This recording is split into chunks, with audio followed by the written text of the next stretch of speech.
Hello दोस्तों, शाम के बज रहे हैं 8 और स्वागत है आपका आपके विज्ञानपुर चैनल में।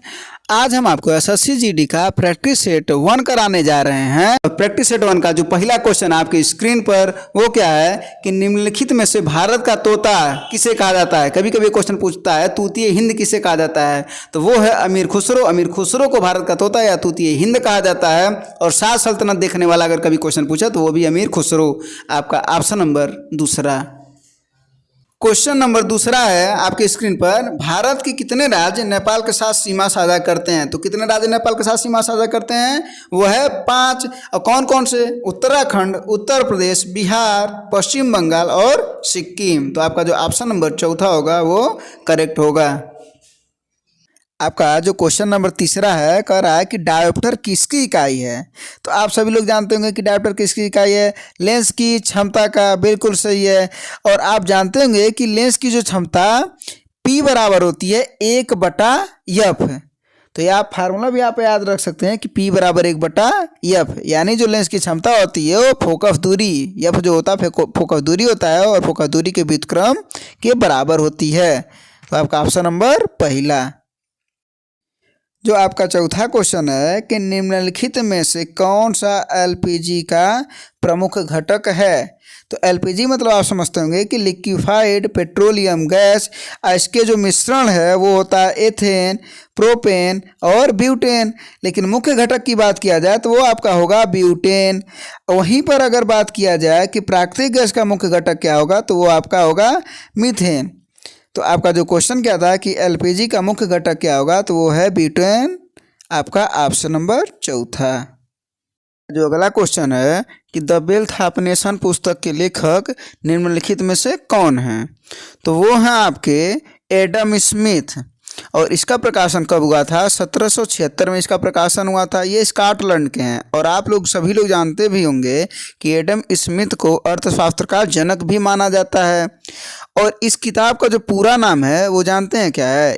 इन inquiry into the nature and causes of the wealth of nations. तो आपका ऑप्शन नंबर डी चौथा। आपका जो छठवां क्वेश्चन है कि प्रसिद्ध पुस्तक मालगुडी डेज का लेखक निम्न में से कौन है। तो आर.के. नारायण मालगुडी डेज के लेखक हैं। और ये क्वेश्चन बहुत ही इंपॉर्टेंट है, मत पूछिए कितना इंपॉर्टेंट है ये, इसको आप एकदम तैयार कर लीजिए कि आर.के. नारायण मालगुडी डेज के लेखक हैं। और इनकी जो प्रसिद्ध किताबें और भी हैं, the guide, Swami and his friend. तो ये भी आप साथ साथ में तैयार कर लीजिएगा। तो आपका ऑप्शन नंबर जो है वो चौथा, आर.के. नारायण। आपका क्वेश्चन नंबर 7 है कि कथकली शास्त्रीय नृत्य किस राज्य से संबंधित है। तो वो है आपका केरल। और आपको बताते चलें कि वीरा केरला नामक एक राजा थे जिन्होंने रामनट्टम का आविष्कार किया था।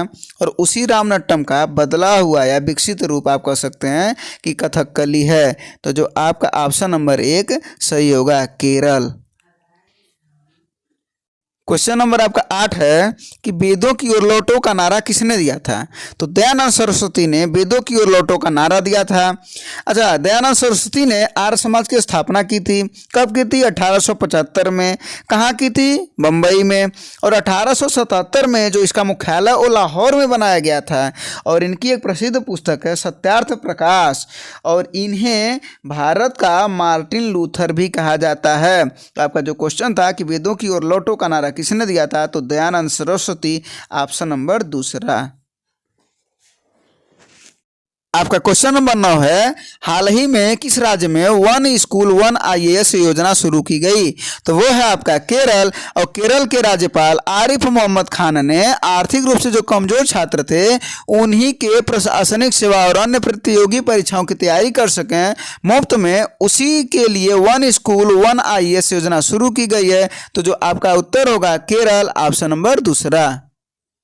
आपका क्वेश्चन नंबर 10 है कि भारत पूर्ण संप्रभु लोकतांत्रिक गणतंत्र कब बना। इसका मतलब ये पूछ रहा है कि भारतीय जो संविधान था वो कब अंगीकृत किया गया।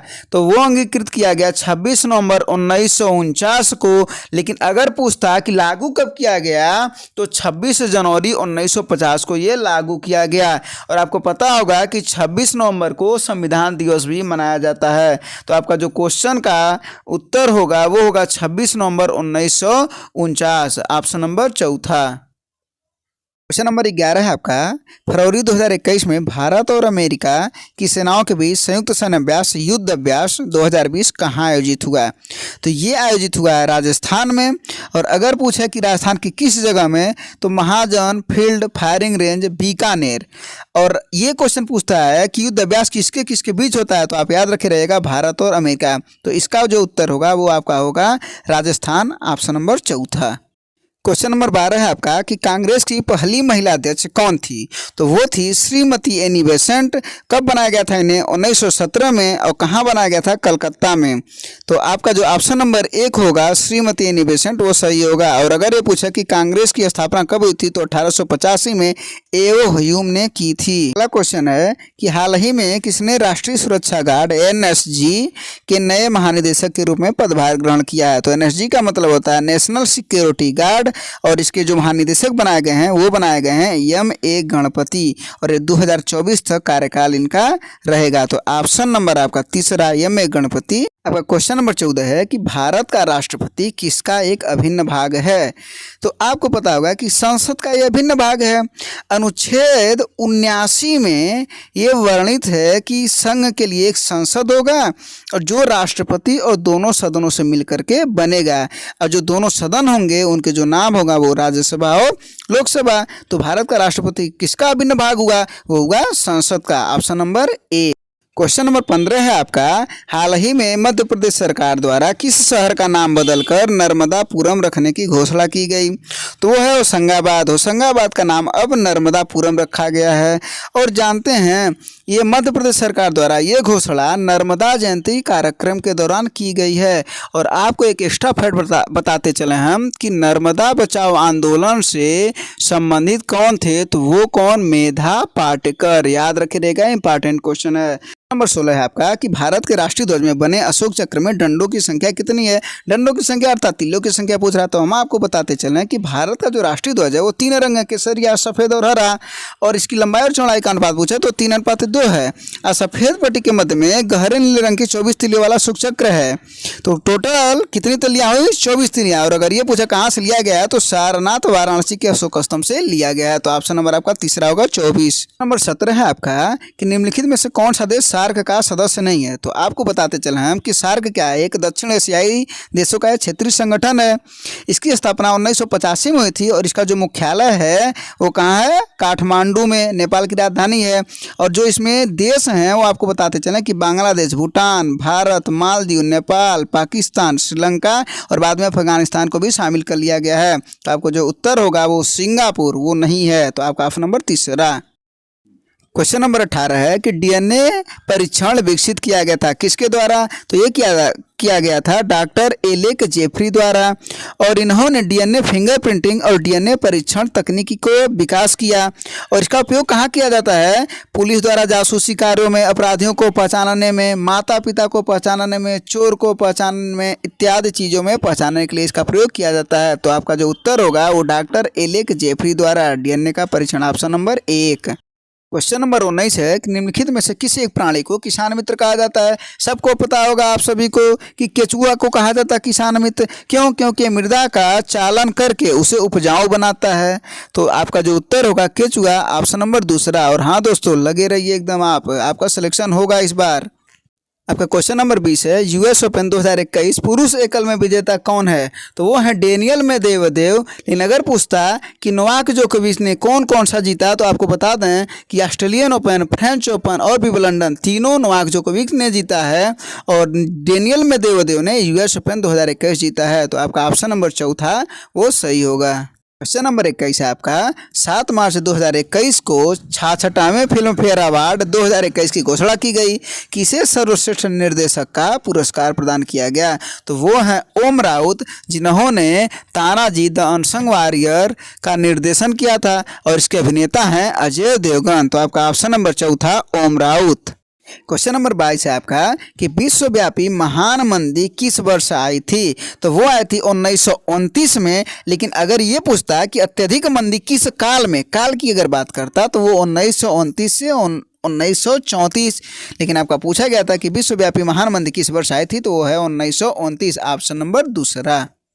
क्वेश्चन नंबर 23 आपका, हाल ही में किसे वर्ष 2020 के 30वें सरस्वती सम्मान के लिए चुना गया? तो 30वें सरस्वती सम्मान के लिए चुना गया मराठी लेखक डॉक्टर शरण कुमार लिम्बाले, और इनकी जो मराठी उपन्यास है वो है सनातन। तो आपका जो उत्तर होगा डॉक्टर शरण कुमार लिम्बाले 30वें सरस्वती सम्मान के लिए चुने गए हैं, ऑप्शन नंबर दूसरा। नंबर 24 आपका कि वैद्युत आवेश का एसआई मात्रक या एकक क्या है? तो एकक है चाहे मात्रक है, बात एक है। तो सबसे पहले हम आपको बताते हैं कि विद्युत आवेश के प्रवाह को विद्युत धारा कहते हैं, और ये जो आवेश होता है 2 प्रकार का होता है, धनावेश और ऋणावेश। तो इसका जो मात्रक होता है वो कुलाम होता है। तो वैद्युत आवेश का मात्रक क्या हुआ? कुलाम, ऑप्शन नंबर दूसरा।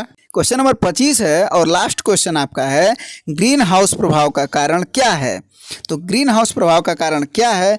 वो है कार्बन डाइऑक्साइड, और आपको पता होगा कि इसका जो मुख्यतः ये जीवाश्म ईंधनों से इसका उत्सर्जन होता है। तो आपका जो ग्रीन हाउस प्रभाव का जो मेन कारण, प्रमुख कारण है वो है कार्बन डाइऑक्साइड, ऑप्शन नंबर आपका दूसरा। क्वेश्चन नंबर 26 है, कागज की खोज कहाँ की गई थी? ये आप सभी के लिए होमवर्क है, और इसका उत्तर आप सभी कमेंट बॉक्स में दीजिए और देखते हैं कितने लोगों को इसका उत्तर पता है। आप सभी का धन्यवाद। जय हिंद। नेक्स्ट सेशन में फिर आपसे मिलते हैं जल्द ही।